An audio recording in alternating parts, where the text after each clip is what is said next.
Perhaps the worst sin of all of the Albanese government, the most incompetent government in our nation's history, is what they've done on this housing crisis. We've got a shocking report out today that shows there are 10,000 Australians extra that are going homeless every single month. That's up 22% over recent years. And this homelessness crisis in Australia is a direct result of the Albanese government migration policies. When the Albanese government was first elected and they did their first budget back in 2022, they forecast that the annual migration rate for the next 2 years would be 235,000 people in 2022-2023 and the following year 2023-2024. 235,000 people. That is what they expected and anticipated and budgeted to come into the country in each of the last 2 financial years. We now know that 235,000 that they projected in 2022-23 was actually 518,000. 283,000 more, an increase of 120% over what they budgeted for.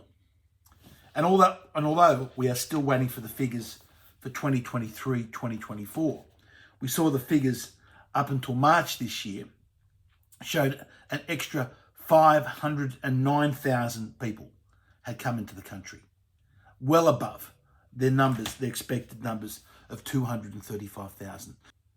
So from what they originally budgeted in the first budget papers they released, that in their first 2 years of government, we would have, 470,000 people come into the country.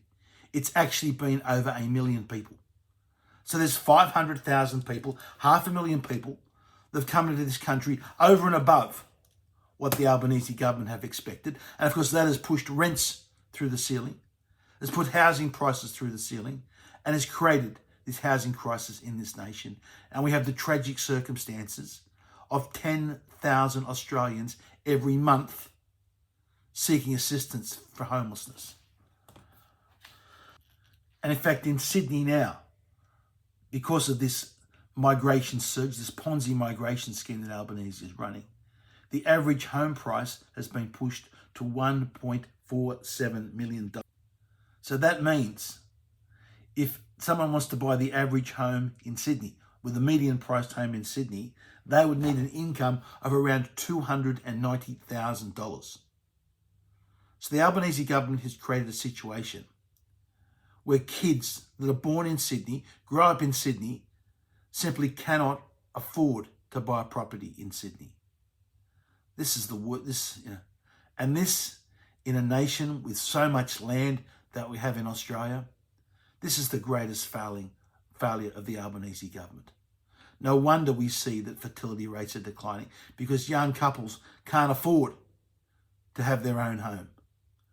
And yet, the worst of all, we've got the Labor Party, the Greens, the Teals, and the majority of the media that will not even say that migration rates are the problem. They go on about, it's a supply situation. The problem is supply. We've just got to increase the supply of housing.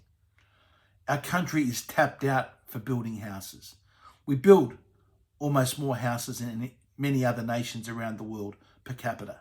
The problem is you cannot simply able to bring 1 million people into the country, a country the size of Australia, and expect to house them all. We don't have the resources to build that housing. This is an economic disaster. It is a social disaster. And it's a directly result of the Albanese government. And why are they doing this? Why have they pushed migration rates up to these record unprecedented levels? It is because the GDP per capita is falling. Australians are individually becoming poorer.